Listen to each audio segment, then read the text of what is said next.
episode 14 of the Ideal Nutrition Podcast. I'm your host, Leah Heigl, and I'm here with my co-host, Aidan Leah. And today we will be discussing the use of creatine monohydrate.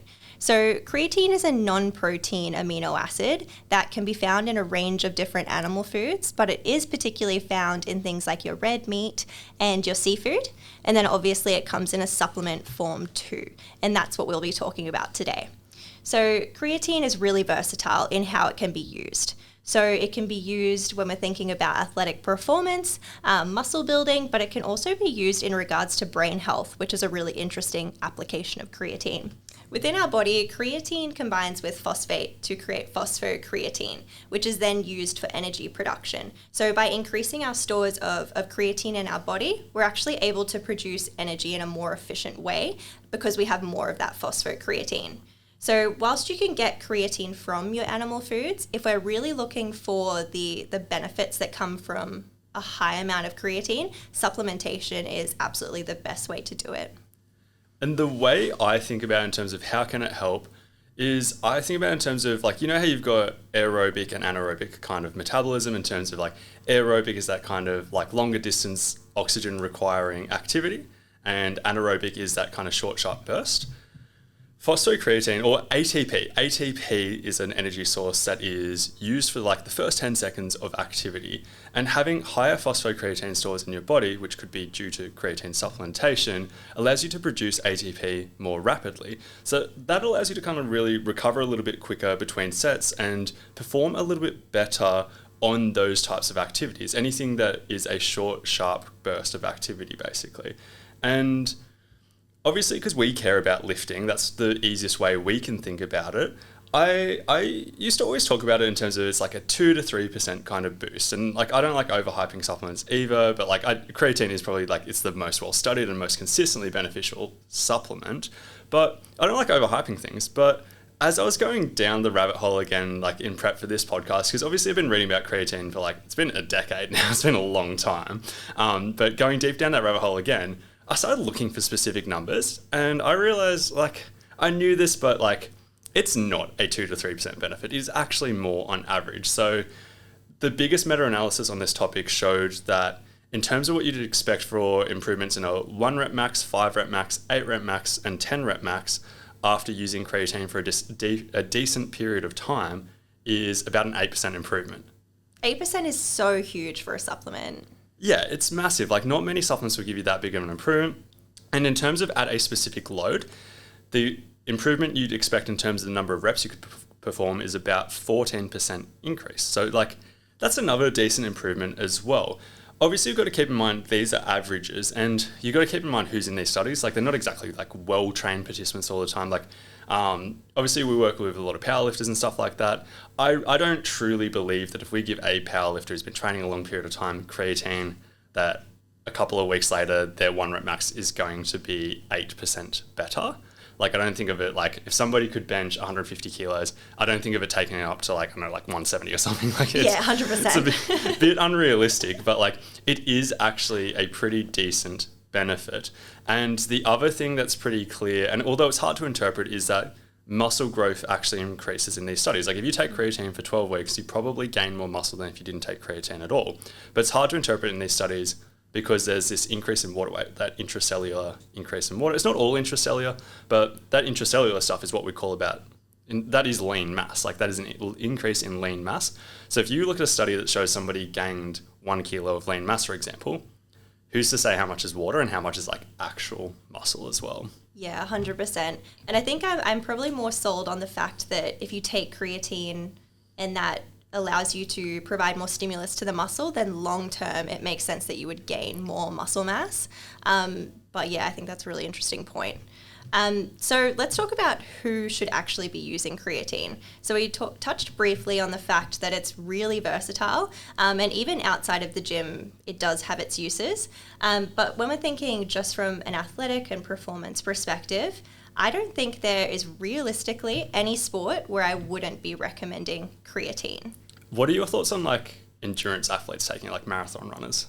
I think it still makes sense. When you think about its applications for like even recovery and muscle recovery, I think maybe endurance athletes I don't know, maybe they won't benefit from it as Directly. much or directly. Yeah. But I still think there's a benefit there in it being worth taking. Yeah, I definitely For sure. see like an indirect benefit. Like, Yeah. I think part of the question comes down to like, do we think water weight hangs around?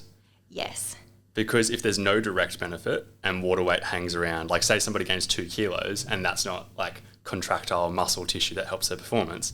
But I don't know fully where I stand on that. My current stance is that like, yeah, your weight does increase a little bit. And if you take creatine for over a month, for example, I think the water weight balances out just due to how water homeostasis works. But I'm happy to be wrong on that one as well. But like I didn't used to think that, but over the last year I've changed my thinking towards that, which would make it more applicable to endurance athletes. Yeah, and I think in my experience, even tracking people's weight when they do start creatine, I mean, I've not come across a particular scenario where I've seen an athlete's weight spike really drastically, like over a kilo. Yeah. What's your experience been with Personally, that? yeah, personal experience, I don't actually see it going much over a kilo. Some of the larger people I've worked with, yeah, maybe. But like, the research does seem to show that. I just haven't seen that in practice with people. Yeah, no, I understand that for sure. So in talking more about who it's relevant to, I think the idea of can we just get it through diet does come up a fair bit. So like, oh, you know, I eat a ton of red meat that contains creatine. Do I actually need to supplement with it as well? And my thoughts on that is that a normal diet, so like normal omnivorous diet, contains like 1 to 2 grams of creatine per day. And we're looking for 3 to 5 grams a day in regards to supplementation. So even if you are eating red meat, you're eating seafood regularly, multiple times a day, I still think it makes sense to supplement with creatine. I guess technically you could get enough through red meat. But your intake of red meat would have to be so above what is recommended for health that why would you even attempt to do that? Have you ever seen someone attempt to do it? I haven't seen them attempt to do it for that purpose. So my understanding it is about 1 kilo of red meat per day. I could be wrong in that, but it's a pretty high number you actually have to get to. And yeah, I have had some clients do that. Like I've had people have like 500 grams at lunch and 500 grams at dinner, like in that kind of strongman or maybe even powerlifting space as well. But like it's so rare to see that, as you said, talking from a health perspective and then ethical perspective, and then like there's a whole bunch of stuff that's like you have to really go out of your way to do that. And if you are doing that, it's not for the small benefit of creatine. You're doing it for other reasons most likely. Yeah. And on the flip side to that is plant-based people. So I'm plant-based. So I've really gone down this rabbit hole of creatine supplementation within vegans and people that don't eat animal products. And the research does show that vegetarians and vegans do tend to have lower creatine stores in their muscle, and that they could actually benefit more from supplementation than people that are eating meat on a regular basis. So I think that's quite interesting because the application there for vegan athletes is really quite strong, and there's a really strong argument for vegan athletes to be taking it in general. So talking more about like the athletic context, we talked a little bit about endurance sports. Yeah, there could be definitely a secondary reason for taking creatine, but it is definitely relevant to strength sports. So obviously we work with powerlifters and different kinds of strength athletes. And if you're not taking creatine, you're just like missing out on this one easy thing that you could absolutely be doing to boost your performance. And like Aidan said before, it's probably more than like that 1 to 3% we talk about. It could potentially be more specifically if you are just starting out in a strength sport. For sure. And even in terms of those other applications, like we do have things like rehab. And if you play another sport that creatine, like including endurance stuff, but like any other sport that creatine might not directly help, if there is any kind of strength training or resistance training or anything involving muscle building or anything like that, it makes sense to do that. Like rehab protocols do actually seem to be improved with creatine supplementation. Anytime you get an injury, it makes sense to have that. There is some interesting research. I don't know how much I buy into it, but like, for example, when people say tear an ACL and then they get immobilized, we know that people lose quad size really, really quickly. But the research on taking creatine during that time frame or before that time frame, just before you get immobilized, seems to prevent some of that muscle loss. And if you lose less muscle while being immobilized, you could probably return to sport a little bit quicker. Yeah, that's always going to be what you want, right? To lose the least amount of muscle when you're not training. So creatine does have that relevance as well. Outside of that, what I think is interesting about creatine supplementation is its relevance to concussions. So I see it talked about a lot in like the combat sports community. So obviously in combat sports, you can get the benefit of creatine in regards to like that quick energy production. That's obviously relevant to combat sports, but it could actually reduce the risk of what happens after concussion. Yeah, and like even as a question for you, because like I sometimes take creatine out during weight cuts and everything like that. Yeah. You'd really want it in your system if you're going into a fight where there's a chance of getting concussed. Like it's a difficult kind of balance being like, well, we've got to make weight. But like in a perfect world, every time you go in a position where you've got a good chance of getting concussed, you want creatine in your system. Yeah, we know there's a pretty good link between like brain health and having creatine. So if you're going to get hit in the head multiple times, like I think I'd want creatine in my system for that as a bit of like a safety net. And we know there is some good research there for creatine in that application. So when we're thinking about weight cuts and cutting creatine, it's always, for me, it's one of those like, if we need to, I will, but I'd prefer not to, particularly in like a contact sport. Yeah. And then brain stuff, if you didn't lift, would you take creatine still? Only because I'm plant-based. Yeah. I think there's definitely, for someone that doesn't eat any animal products, I think there's an argument for brain health and creatine supplementation. Yeah. Yeah, I completely agree. Like if I was plant-based and I didn't lift, I'd probably still take creatine. Yeah. Without that aspect, probably not. Like there is, it has got evidence showing it improves memory. I obviously care about that. Like that's something that's really important to me.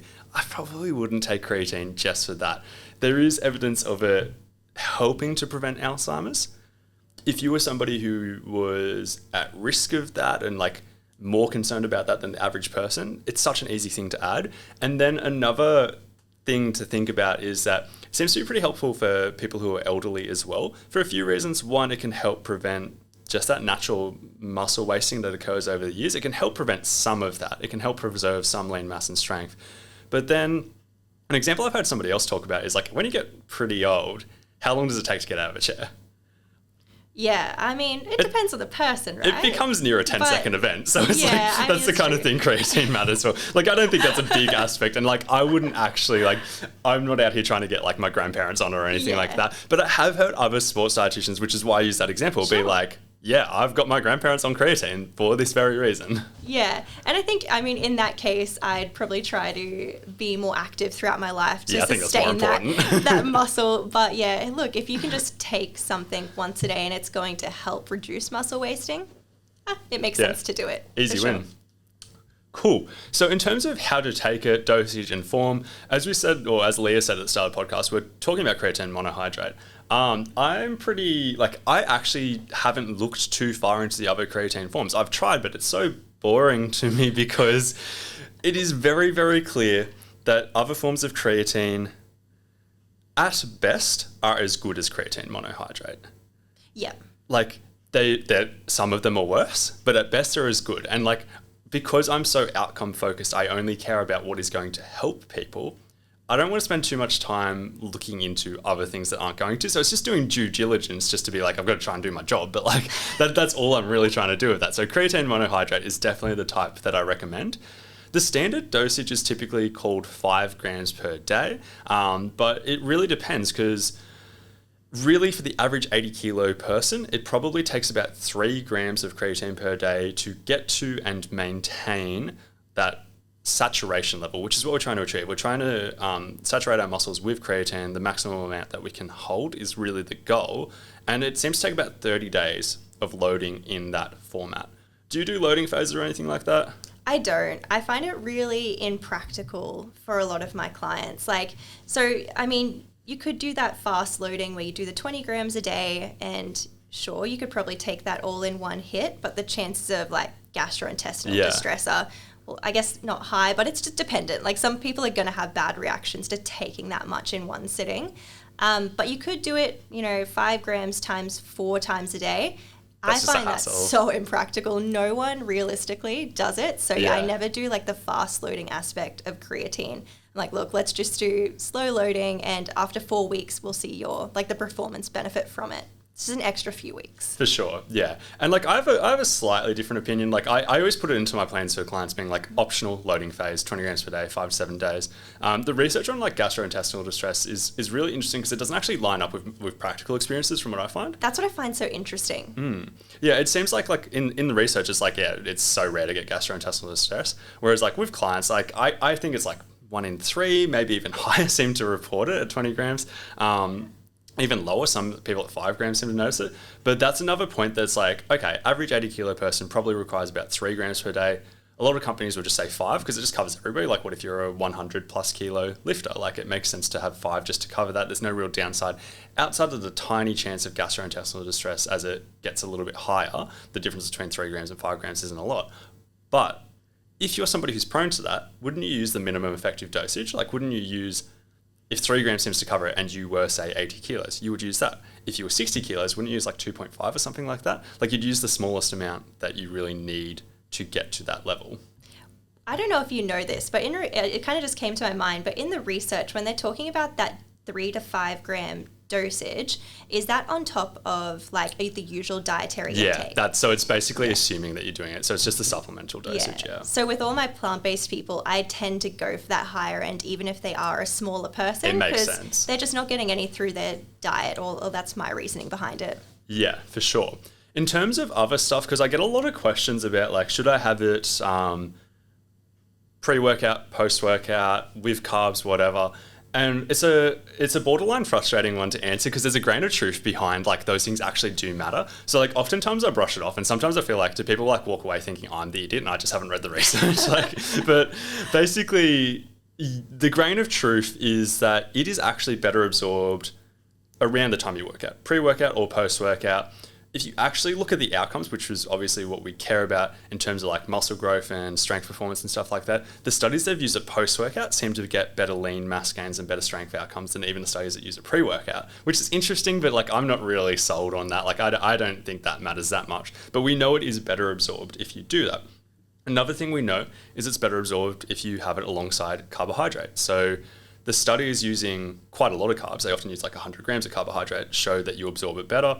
Other studies have even tried using protein alongside that because protein can like spike insulin, because that's the thing we're talking about. Like we're talking about insulin allowing you to get more creatine into your system. Protein also spikes creatine. So you could have 50 grams of protein and 50 grams of carbs, which is what they've done in the research. And that comes out the same as 100 grams of carbs. My big thoughts on this topic though are, one, you're going to reach the saturation point regardless. Like I don't think you need to cycle on and off creatine, which we could talk about that later, but I don't think you need to cycle on and off creatine. Yeah, I agree. It's naturally in food anyway. You're not going to cycle on and off with your food intake. And it's hard to rebuild the habit after you stop as well. Yeah, because it's the consistency that matters. So you want to be consistent with your creatine supplementation so you keep that optimal saturation in the muscle. So anything that's going to stop you from being consistent is just working against you in regards to creatine supplementation. So I definitely agree, whilst like having carbs and doing it post-workout is slightly better, if there's another part of the day where you can be more consistent with your intake, that would be what I would go for. For sure. And most people don't train every day as well. So it's like if you have a rest day and you've linked it with your workout every other day, you might forget to take it, for example. And yeah, so these things do help you absorb it, but if you're going to reach it regardless, it really does not matter. So I just say have it whenever, but that's what I'm getting at. There is a grain of truth behind it. If you were trying to absolutely maximize your absorption, firstly, you would be doing the loading phase to start off with to maximize getting to that point, and you would do this as well. But the big thing is, we know creatine, I say that 2 to 3% benefit, maybe it's 8% or whatever. But like, do you really want to adjust your diet? Like, do you want to add in 100 grams of sugar to facilitate this creatine? Like, if you have to make a change to your diet to allow it, you're probably making a bigger difference through that than you are getting in terms of gain from the creatine. It makes more sense to just take the creatine consistently. And if you happen to line it up like with your post-workout or whatever, that makes sense. But I'd rather just have it consistently at whatever time works. Yeah, like for me personally, I know that I have pretty much a protein smoothie every day at around 10 a.m. and I always put my creatine in there because I know I do that pretty much 7 days a week. So whilst, I could do it post-workout on the days that I do train, I don't do it because like looking at the research, to me, it doesn't make the difference. Yeah, very similar. So let's touch on safety in regards to creatine monohydrate. So we do know that creatine is very safe. So like you said before, there's like a decade plus of research telling us very strongly that creatine is a safe supplement to take for pretty much everybody. Is there anybody that you would specifically rule out of taking creatine? It's a good question. I don't know who I'd rule out. If you have like a teen athlete, would you recommend it to them? Yeah, that's a hard one. So like I don't recommend it, but if they're like, I want to take this, sure, I say yes. Yeah. In a lot of cases, like that's just a thought that like it's just a bias, honestly. Like it's just a bias. Like I don't think young athletes should be having a lot of supplements or anything like that. But we know it's safe. Like we know it's safe. Yeah. Yeah, I just thought that was interesting because I don't personally recommend it to my teen athletes, but I guess there's no research telling us that it isn't safe for them. Yeah. So yeah, it is a little bit of a bias, I suppose. I just thought of. But when we're talking about creatine, the things that do typically come up is that gastrointestinal distress. Yeah. So I personally have many times have run into a client who was like, I'm taking 3 grams a day and I'm getting gastrointestinal distress. And I'm like, okay, I don't know how. Yeah, it's That doesn't hard, make a lot of sense because the research would tell us that GI distress and creatine supplementation are not that linked. But in my experience, it can be quite frequent, usually when it's the fast loading as opposed to the daily dose. But yeah, even sometimes when we're taking that 3 to 5 grams, some people, particularly ones that have IBS or some other issues, do run into some GI distress. Yeah. Although part of me thinks that because I think in our heads we do, when we're in the like athletic world, we've heard of creatine and we've heard that it might cause some GI distress. So I think maybe having a bit of that fear already in your head can sometimes create or be the problem behind it. Yeah. So there is that. And then the second thing we briefly touched on before is the water weight that you might gain when you do start taking creatine. So whether or not that water gain is transient or long-term, we're not really sure. But for most people, I feel like it's not going to be an issue. Definitely not going to be an issue health-wise. But even when we're thinking, like if there's an extra kilo on a powerlifter, and they're taking creatine, that's not going to make a huge difference to the bottom line. I still find, because I work, say, lower level powerlifters and more so females, I still find like a lot of people freak out if their weight changes, if they like watch. 100%. Yeah. Yeah, as soon as I say, oh, look, because I always give that caveat, right? Of like, so your weight may spike, between 500 grams to almost up to 2 kilos, maybe, if you're doing that fast loading or within that first 4 weeks when you are building up your saturation. And I'm like, it's nothing to worry about. It's fine. Yeah. But they'll be like, oh, I'm not taking it then. Yeah. And another thing I used to say up until this year to try and alleviate that kind of fear a little bit is I used to say it's all intracellular, it's all intramuscular water, it's all inside our muscles. It's basically like having bigger muscles. And that was my easy sell because it's like anyone who's trying to gain muscle, like it's a good thing, like it's all inside our muscles. But I don't know where exactly I stand on that because it seems to be a bit more complex than that. Obviously, everything in nutrition is never that simple. Yeah. And it's like, it's not all intracellular. Some of it is extracellular, it's just how much. Some show as much as a 50-50 ratio, some show that's in favor of intracellular. So like, the big thing to come back to is it doesn't make you look bloated. It doesn't make you look puffy. It doesn't like affect how you look in a negative way. Even if it's a 50-50 ratio, it doesn't really change how you look at all. It is literally just the scale changes. That's all. It's just a little bit of scale weight, which I know does mess with some people. Yeah. So I completely am compassionate about that and people's relationship with scale weight. But look, putting on a little bit of water weight for the benefit you're going to get from creatine, it just makes so much sense to take creatine. I remember when I was like 15, when I first heard about creatine, like the water weight was the first thing I heard about.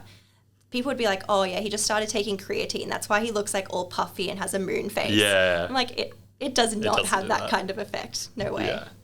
Cool. So then the next thing to talk about in terms of safety or 2 biggest concerns, one is kidneys. So one really interesting about creatine is it increases creatinine on a blood test. And creatinine is often considered a marker of kidney function. We know as a bit of a factual statement that the increase in creatinine related to creatine doesn't affect kidney function at all. It's like a red herring. Like it might pop up on the blood test saying that you've got high creatinine and that's a sign of kidney dysfunction, but the creatine hasn't actually caused any issues. So it's pretty confusing to interpret, and you need doctors that actually understand that, because otherwise they might freak out. Yeah, interesting in regards to doctors. I actually had a medical doctor as a client a while ago, and when I mentioned taking creatine because he was getting into strength training, he was like, "Oh no, it damages your kidney health. It increased last time I took it. It increased my creatinine." Yeah, and I was like, "Wow!" So even a medical doctor doesn't. Yeah, and we can't really expect them to know the ins and outs of like niche supplements, but like the other big concern is hair loss. So this comes up all the time, and I understand where the concern comes from, but it's based on one study. So there literally is only one study that's ever been done on this topic, and it's from 2009, so it's a long time ago, and it included 20 rugby players, and they did 7 days of loading creatine, and after 7 days, their DHT, so dihydrotestosterone, increased by 56%, and after 2 more weeks where they dropped back to maintenance, so they did a loading dose to start off with, it was 40% elevated. They didn't measure hair loss, like they just measured DHT. And DHT, like elevated DHT, is linked with hair loss.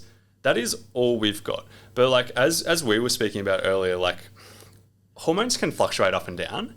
And like one study with 20 people where there's an elevation in that, like if it said that their testosterone had increased by 56%, I would have been like, I don't think that's what's happened. Like I would dismiss it almost completely, because we have other studies on creatine and testosterone, and it doesn't seem to be a link. But like we don't have any other studies on creatine and DHT, and we have no studies on creatine and hair loss. This has been a concern for the entire time that I've been lifting. It's been a long time that this has been going on for, and it has not been studied since. My thoughts are the reason it has not been studied since is because anybody who spends time looking at this space has probably come to the conclusion that they don't think it's going to lead to hair loss. I do understand the concern, because it's like, well, DHT linked with hair loss. If I was losing my hair, I'd probably be a little bit more concerned than I am. Yeah. Like, I think that's fair. But from the outside perspective, I don't see any concerns based on what research I have seen, and being in and around the community, there's nothing to kind of convince me to be concerned about that. Yeah. So I guess in summary, creatine supplementation is not going to make you puffy and bald, would be my takeaway from that. Yeah, for sure. So yeah, creatine is something that is relatively easy to do. It is very cheap, and it's probably one of the easiest wins you'll get for improving your performance. That'll wrap up today's episode. So this has been episode 14, and thank you to everybody who has been listening so far.